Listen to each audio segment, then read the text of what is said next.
मा माननीय सांसदज्यूहरूले सघन रूपमा छलफलमा भाग लिनुभएको थियो।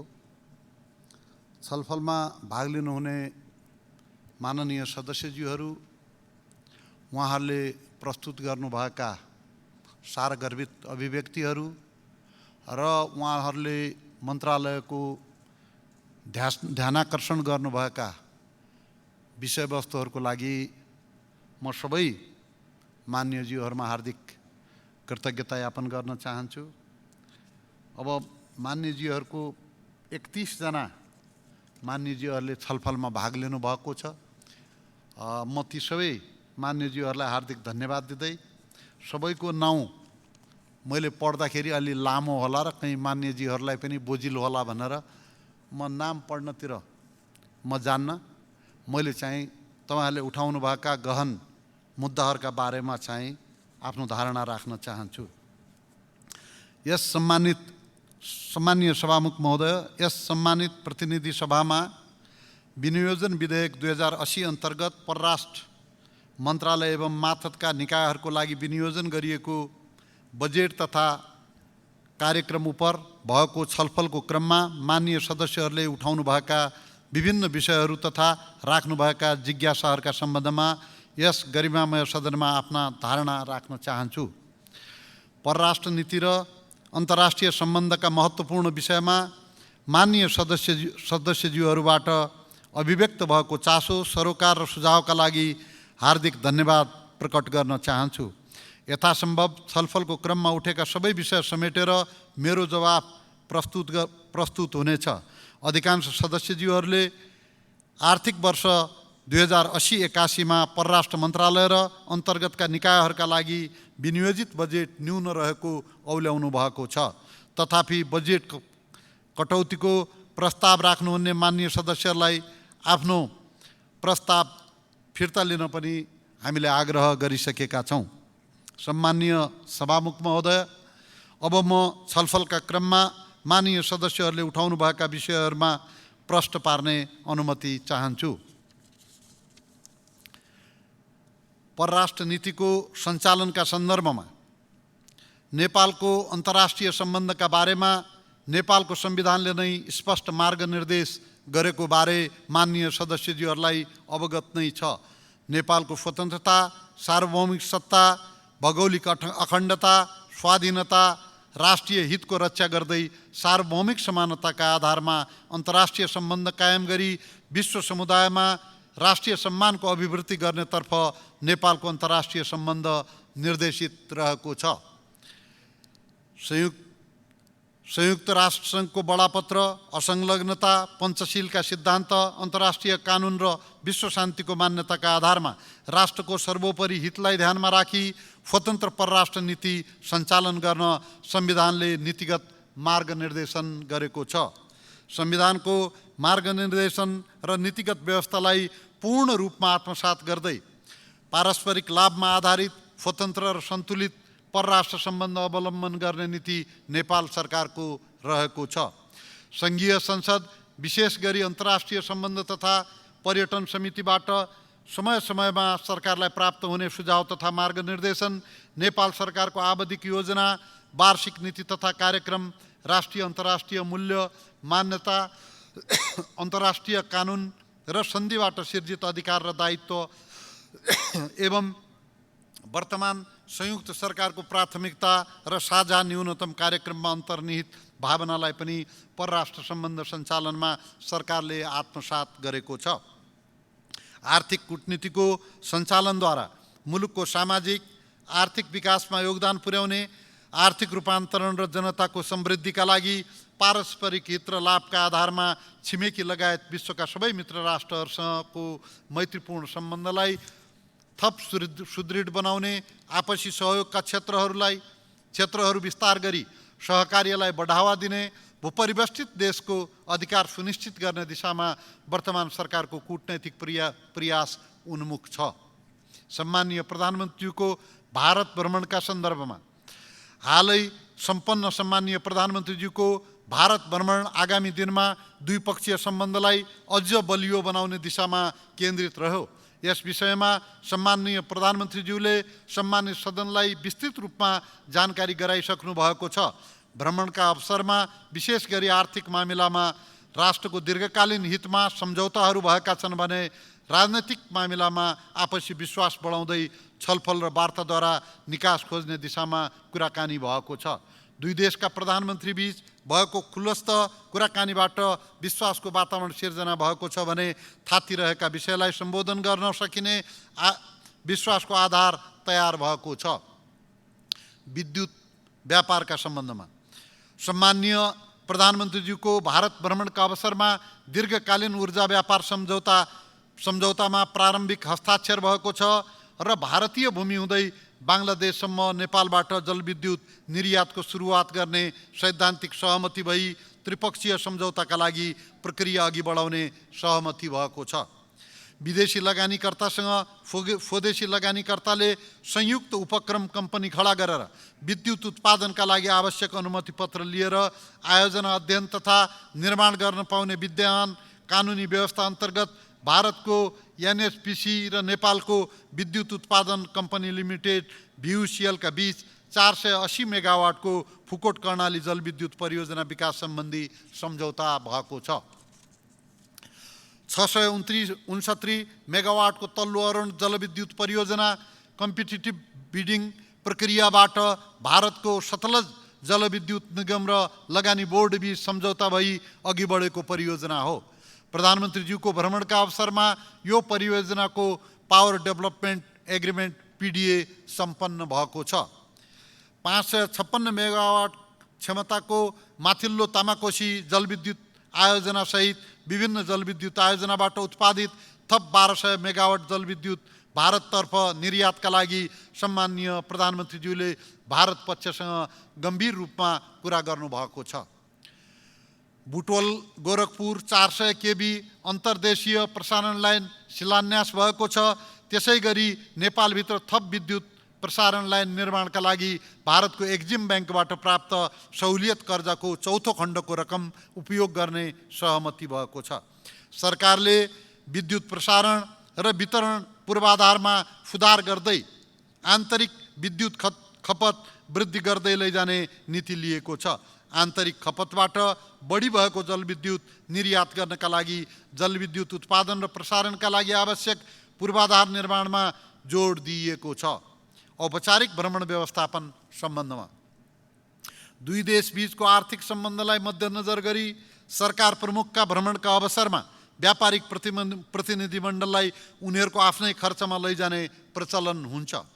यसै गरी सरकारी प्रतिनिधिमण्डलमा समावेश भएका सरकारी सञ्चार माध्यमका अलावा निजी क्षेत्रका कर्मचारी साथीहरू आफ्नै खर्चमा सहभागी हुनुभएकोले प्रधानमन्त्रीको भारत भ्रमणको प्रतिनिधिमण्डल केही ठुलो जस्तो देखिन गएको हो। मुलुकको अर्थतन्त्रको अवस्था र आर्थिक मितव्ययता अपनाउनु पर्ने अवस्थाप्रति सरकार सचेत एवं संवेदनशील रहेको छ। यस्ता औपचारिक भ्रमणमा जाने प्रतिनिधिमण्डललाई भ्रमणमा जानु पूर्व मन्त्रालयका शिष्टाचार महापालले भ्रमणका डुज र डाउन्ट्सका बारेमा ब्रिफ गर्ने प्रचलन अनुरूप यसपटक पनि त्यस किसिमको ब्रिफिङ भएको थियो। प्रोटोकल पालना गर्ने विषयलाई भ्रमण दलमा संलग्न सबैले गम्भीरतापूर्वक लिनुपर्ने कुरामा कुनै विमति हुन सक्दैन। नेपाल भारत प्रबुद्ध व्यक्तिहरूको समूहको प्रतिवेदन तथा 1950 को सन्धि सम्बन्धमा नेपाल र भारत बीचको सन् 1950 को सन्धि सीमा सम्बन्धी विषय लगायत द्विपक्षीय सम्बन्धको समग्र पक्षमा अध्ययन गरी दुई देश बीच रहिआएको निकट तथा बहुआयामिक सम्बन्धलाई अग्रगामी दिशामा अघि बढाउने उद्देश्यले सन् 2016 मा गठन भएको नेपाल भारत प्रबुद्ध व्यक्तिहरूको समूह इमिनेन्ट पर्सन्स ग्रुपले आफ्नो कार्य सम्पन्न गरी सहमतिको प्रतिवेदन तयार गरिसकेको छ। उक्त प्रतिवेदन बुझिलिने विषयमा दुई देशबीच विभिन्न अवसरमा कुराकानी भएको पनि म स्पष्ट पार्न चाहन्छु। लिम्पियाधुरा, लिपुलेक, कालापानी लगायत सीमाका सम्बन्धमा नेपालको अन्तर्राष्ट्रिय सीमाबारे यस सम्मानित सदन, सम्माननीय सदस्यज्यूहरू, नेपाल सरकार र हामी सबै स्पष्ट र दृढ छौँ। यस विषयमा हाम्रो राष्ट्रिय सहमति रहेको छ। मिति 2077-3-4 मा संविधानको दोस्रो संशोधन मार्फत नयाँ नक्सा समेटी संविधानको अनुसूची 3 मा रहेको नेपालको नक्सा छाप अद्यावधिक गरिएको तथ्य, संविधानको अनुसूची 3 मा रहेको नेपालको निशाना छाप अद्यावधिक गरिएको तथ्य यहाँहरूलाई अवगत नै छ। भारत भ्रमणका अवसरमा नेपाल र भारतका प्रधानमन्त्री बीच भएको भेटवार्ताका क्रममा सीमा सम्बन्धी विषयलाई स्थापित कूटनैतिक संयन्त्रहरू मार्फत समाधान गर्ने कुराकानी भएको छ। प्रधानमन्त्री मोदीजीले संयुक्त प्रेस मिटको अवसरमा सीमा लगायत थातिरहेका सबै समस्या समाधान गरिनेछ भन्ने कुरा स्पष्ट शब्दमा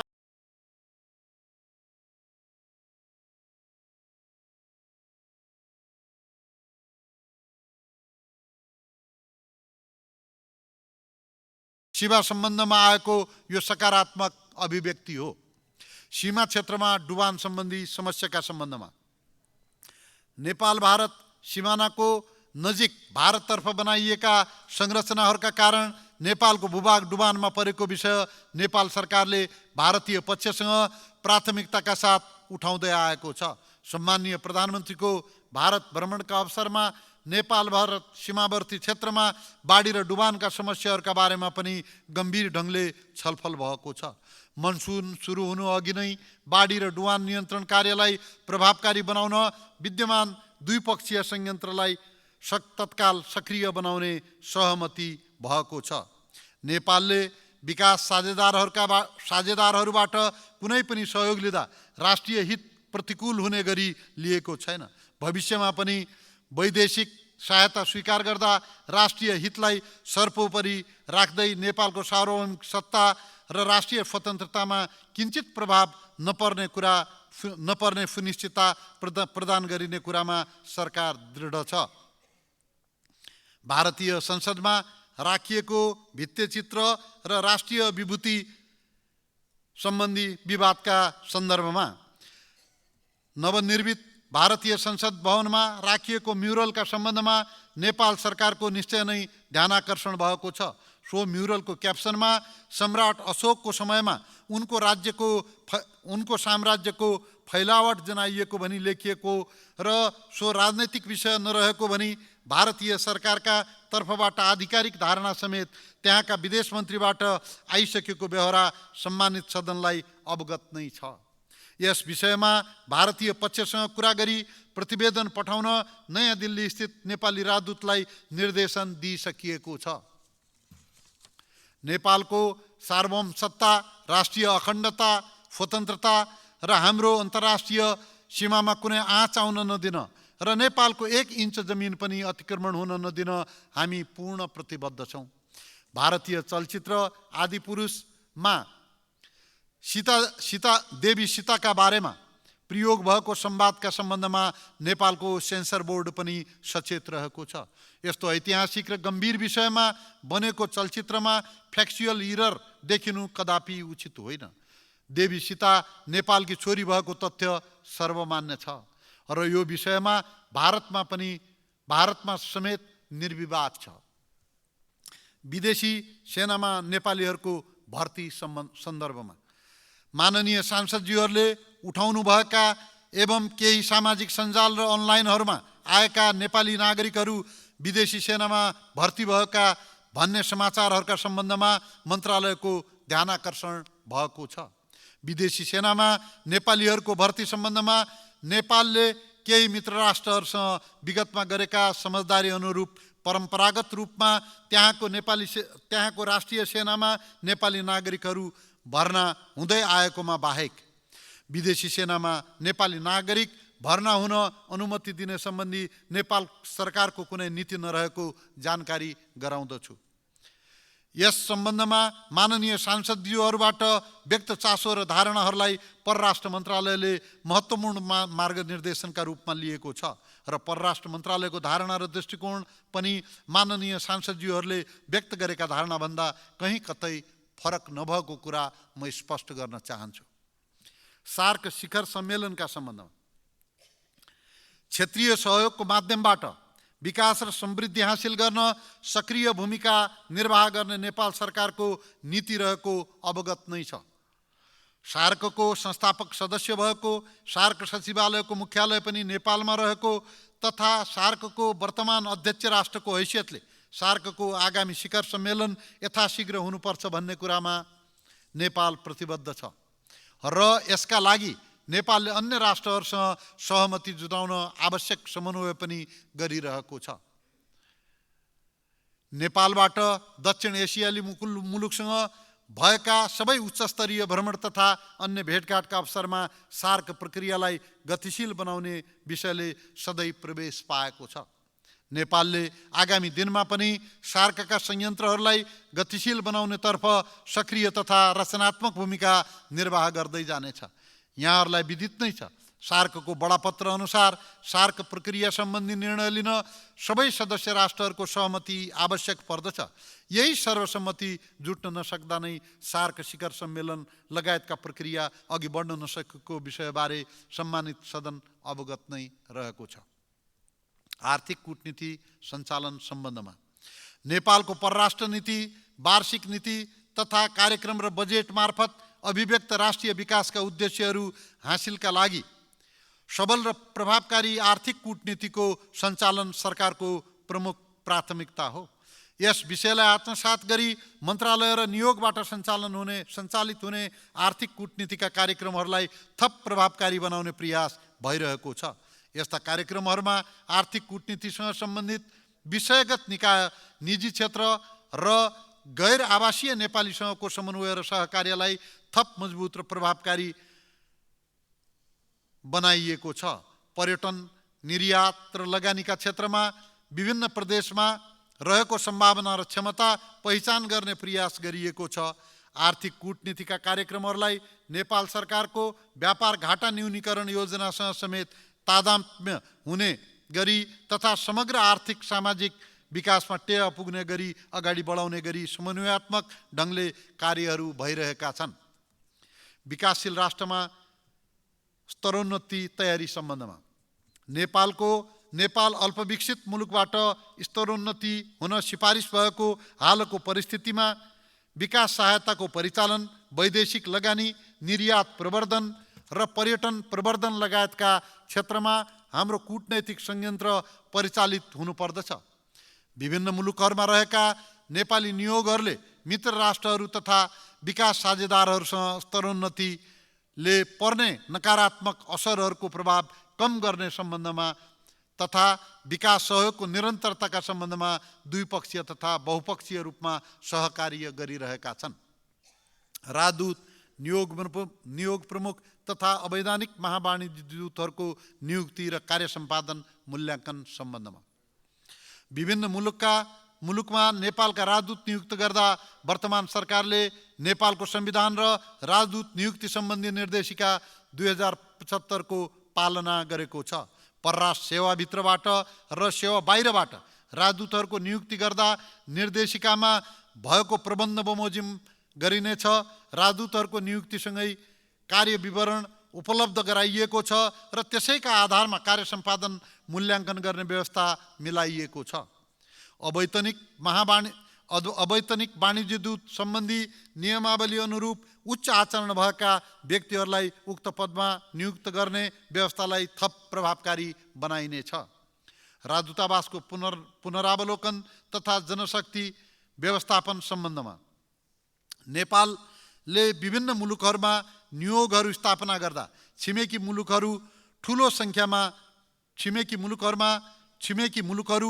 सङ्ख्यामा नेपालीहरूको उपस्थिति रहेका मुलुकहरू, द्विपक्षीय व्यापार, लगानी, पर्यटन लगायतका आर्थिक सम्बन्धको अवस्था र सम्भाव्यता रहेका मुलुकहरू, विभिन्न महादेशमा राजनैतिक, आर्थिक र तथा सामाजिक रूपले महत्त्व राख्ने राष्ट्रहरू तथा भौगोलिक प्रतिनिधित्व आदिका आधारमा नियोगहरू स्थापना भएका छन्।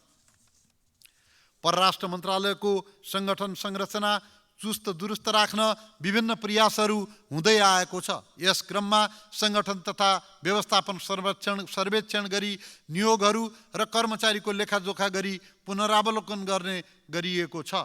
आगामी दिनमा पनि मन्त्रालय, विभागहरू तथा नियोगहरूमा बढ्दो कार्यबोझलाई धान्न सक्ने गरी जनशक्ति एवं सङ्गठन संरचनामा परिमार्जन, सुधार र पुनर्संरचना गर्ने योजना रहेको कुरा म स्पष्ट गर्न चाहन्छु। समग्रन्तव्य मुलुकमा रहेका नेपाली नियोगको सेवा प्रवाह सम्बन्धमा वैदेशिक रोजगारीलाई मर्यादित, सुरक्षित र व्यवस्थित गर्नेतर्फ मन्त्रालयले निरन्तर प्रयास गरिरहेको बेहोरा अनुरोध गर्दछु। वैदेशिक रोजगारीमा गएका श्रमिकहरूको हक, हित र सुरक्षाप्रति संवेदनशील हुनेतर्फ नेपाली दूतावास, राजदूत तथा नियोगका प्रमुखहरूलाई अभिमुखीकरण गरिएको छ।